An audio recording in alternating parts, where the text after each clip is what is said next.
Hi, everybody. Welcome to Phil and Dave's Excellent Adventures. Just Dave here. Today I'm talking about the movie American Fiction.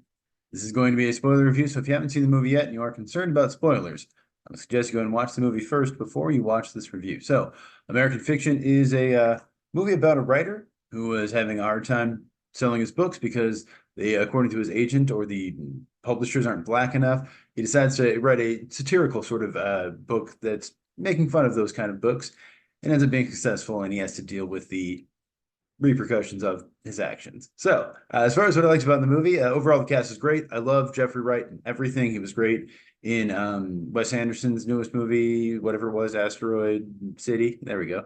He's good in Batman. He's always great. I love Jeffrey Wright.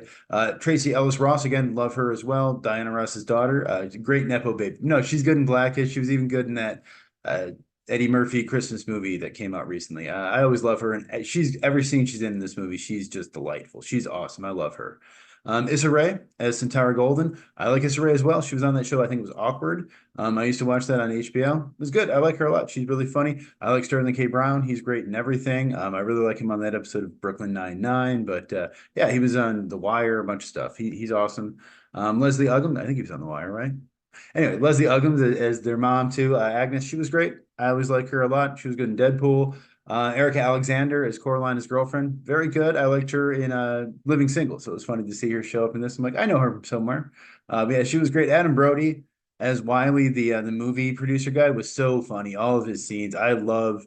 The one scene he had toward the end was probably the funniest, one that made me laugh the hardest, at least. But he's great as just an annoying asshole kind of white guy. Really, all the like idiot white people in this movie are really funny and really good. And there's like different kinds. They're not all the same. There's like a kind of pro-America guy. There's like a bleeding heart liberal woman. There's like a bunch of different.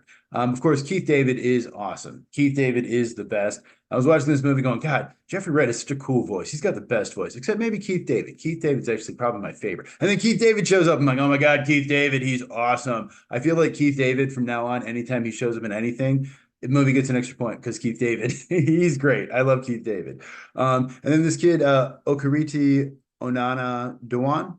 I don't know him. I've never seen him before, but he was they were the ones doing the sort of interaction while he was typing the book, and he was great. It was funny because it was sort of written to be this kind of silly, badly written, kind of over the top scene, but like their performances were so good that I was like, holy shit, this actually sounds pretty good. I can see why people would like this. Like this is amazing. Yeah, I really like both of them. Myra Lucretia Taylor as Lorraine was also very good. I like the music by Laura Karpman. She did The Marvels and Why We Hate. So yeah, good music there. As far as going through the movie itself, like everything else is good. The cinematography and everything else is great. I really like the scene of Monk and his sister Lisa in the car where they're joking around. You actually see a lot of it in the trailer where she's, talking about how his book fixed her wobbly table and everything. It's in the trailer, but it's actually funnier in the movie because the way they set it up and everything. I really like that. But just all of the interactions with the two of them were really funny, and every scene they have is really, really funny. And then he ends up giving a eulogy, and it's the funniest eulogy ever. I mean, I was dying laughing at the eulogy. It's actually very similar to something I would write, other than the stuff with Idris Elba or whatever. But yeah. The other guy, I forgot who the white guy was. But yeah, it was pretty funny. It was like really, really funny. I probably the funniest eulogy I've ever heard. I really enjoyed that scene. And then they go to spread the ashes, and that dude comes along, and he's like, "Hey, you don't have a permit for that." And they're like, "Get the fuck out of here, you goddamn douchebag!" It's really funny. It's really, really good. I really like the pool scene with him and his brother. Again, just anytime that the siblings are kind of interacting and stuff and like joking around with each other, it is really funny and felt very realistic and very honest and kind of similar to the way that I interact with my siblings. I really like his first meeting with Wiley, how he like shows up to try to be thug and he's wearing like khakis and a gray like t-shirt. And then he hears the siren and he thinks it's the ambulance to go pick up his mom and he takes off. But then Wiley ends up thinking that's because he thought it was a cop. And so like that's how thug he is because he's, a fugitive on the run from the law and all that. Like very, very funny. I really enjoyed the entire scene with Centara and Monk. there's a line in there that she says about how potential is really just, it means that what we see in front of us isn't good enough or something like that. And that really resonated with me as someone who was told I had potential for most of my life. I'm like, oh wow, yeah, that's really kind of true. But yeah, they have this whole interaction, this whole debate where she's the only one who really doesn't like the book. Everyone else thinks it's great. And he's like, I'm glad you don't like this book, but like, isn't your book kind of the same thing? And she's like, no, I did my research. A lot of it was actual direct quotes and everything else. And then they have this whole debate about, like how it impacts their culture and everything. And she kind of brings up like, it's not her fault if white readers base stereotypes just based on this one book. And yeah, it was a really good point that I think other people have made before. And but it's great. It's a weirdly unfair thing that unless you're a white man, your actions are considered to be like a representation of your entire culture or something. White guys can get away with it though. They can do whatever they want. You have a crazy white guy, you're like, oh, it's a crazy white guy. But God forbid it's a woman or someone of color, and all of a sudden they represent their entire, yeah. So I really appreciated all that. It was really funny. I've said it before and I'll say it again. Like I love just two people sitting in a room debating about like politics or philosophy or like stuff like that. Like the whole movie could have been that, and I would have thought it was just amazing. I really also like the kind of condensation scene with Wiley toward the end where he gets his assistant to bring him a thing of water. He's like, why is it all wet? The kid's like, condensation. He's like, what are you, a fucking meteorologist now? He goes, never again. It's so funny. I love that scene. It had me dying laughing. It was really, really funny. And then they make that Tyler Perry callback joke, which the first time was funny. Again, you see it in the trailer, but then he's like, oh, we already got someone, Tyler Perry. Like it's great. It's so funny. And I think probably the best thing about this movie is it's really, really, really funny. It's probably the funniest movie that I've seen so far this year or last. It came out last year technically, but probably the funniest movie last year. The Holdovers was also very, very funny, so it's hard to say. But yeah, I really, really like this movie. It was really funny, and it was really good. It's really, really enjoyable. As far as what I didn't like about the movie, so Sterling K. Brown's character Cliff, fun character, kind of a jerk, but kind of those characters I usually enjoy. But he doesn't really have much of an arc. It's just kind of like, okay, my wife found out I was gay. I'm kind of going through this midlife crisis thing now. I'm doing drugs and I'm, sleeping with all these dudes. That's cool and all, but it would have been nice if he had some kind of growth or something. And it's like he almost has a little bit. He has a scene with Lorraine, I think, where she kind of gives him a hug and they're dancing at her wedding. And it's, okay, there's a little something there, but it would have been nice to see some kind of emotional growth from his character. And I feel like I had a little bit, and this is maybe just me because I've noticed this a lot or a couple times. I had a little bit of trouble with the passage of time, just understanding how much time had passed between, because it seemed like he and Coraline were dating, like he was calling her his girlfriend right away. And I'm like, okay, how long have you guys been dating? I don't quite understand. Like how much time, how long was he on that literary committee for? And how long did it take for them to get that book? And how long was it between when he and Coraline kind of broke up and like the award ceremony was? Because I couldn't tell if was it a couple days? Was it a couple weeks? Was it months? I really wasn't sure. And so maybe that's just on me. Honestly, there's very well could have been indications, very obvious clues that I missed, but just for me personally. And I do wonder if maybe just Monk, the character, should have been a little younger. Jeffrey Ross is great, or Jeffrey Wright is great, but he is, 57, 58. I think when they filmed this, he's like almost, I think he's 59 now.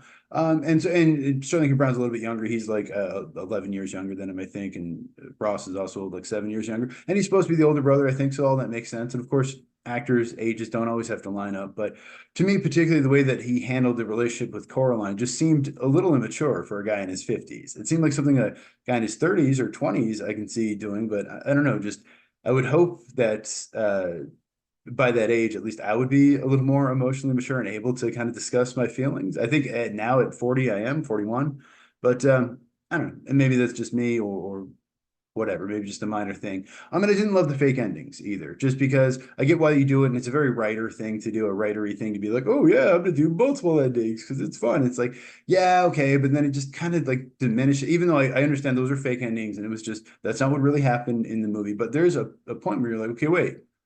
So how much of this movie actually did happen? It did all happen, from what I understand. It did all happen, but like it almost just, I don't know, kind of makes the stuff in the movie or I don't know, the narrator seem unreliable or something, or just kind of seems like a cop out, I guess. I did like it. I think they were kind of fun endings. They had like the kind of the Weird Al movie ending kind of in a way. And the one where he goes to like knock on her door and he says like, sorry, I haven't been myself.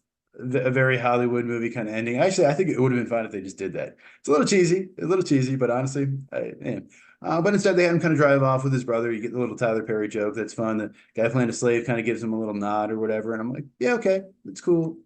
I like it. But yeah, I don't know. So yeah, other than that, movie is directed by Cord Jefferson. He worked on Master of None, The Good Place, and the Watchmen TV show. This is his first movie. Also written by Cord Jefferson, based on a book called Erasure by Percival Everett. Came out a few years back. I think that was mostly written as a response to stuff like Push by Sapphire, which was turned into Precious, I believe. Those kind of blaxploitation novels that were coming out in like the late 90s, early 2000s. And from what I understand in the book, I haven't read the book. From what I understand in the book, it actually goes a little bit more into the fake story. Fuck is what it's called, or my pathology. And so you kind of read both parallel, and it goes back and forth between the two. And then you kind of have to confront the idea of like, okay, comparatively, this is not written as well as the other, but it is still sort of an interesting and compelling story, maybe, possibly, allegedly. So that sounds interesting. And I think the movie did a little bit of that as well. I kind of wouldn't have minded seeing a little bit more of that. Of course, the movie is more than 2 hours, so it was long enough as it is. But either way, it sounds like I should read the book because the book sounds really interesting. Rotten Tomatoes on this one, really good. Critics are at 94% and the audience at 95%. So yeah, very close. Everyone seems to like it. I don't know what criticisms I've heard of it. I hadn't really seen any, I guess. I don't know what the budget was on this one. Wasn't able to find it, but it's made about $11.8 million at the box office. This isn't the kind of movie that's supposed to make a lot of money. It's not designed for that. It's designed to win awards. And yeah, it has so far. It's won the People's Choice Award at the Toronto International Film Festival, or TIFF. And it was nominated for Best Picture and Best Score at the Oscars.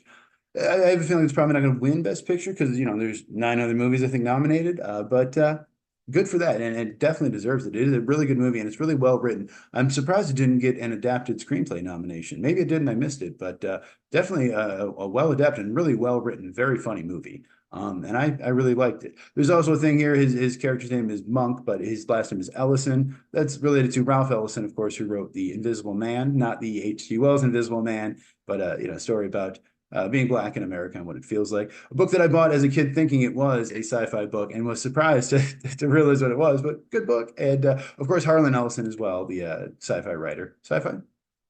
Yeah, sure, why not? But yeah, I really like this movie. I thought it was great. I really loved it. I was on the border between giving it a 10, but I think just because mostly Sterling K. Brown's character was a little, I don't know, just I didn't like his character as much, or I wish he had a little bit more of an arc. And the fake endings, I guess, is the only thing that really bothered me. But I think I'm gonna give it a 9 out of 10. So not quite a perfect movie, but pretty damn close to it. And honestly, really, really funny. Probably one of the funniest, definitely one of the funniest movies of the year. So I really loved it. But if you saw the movie, let me know what you thought of it down in the comments below. Thank you so much for watching. Hope you have a great night, and I will see you here again next week.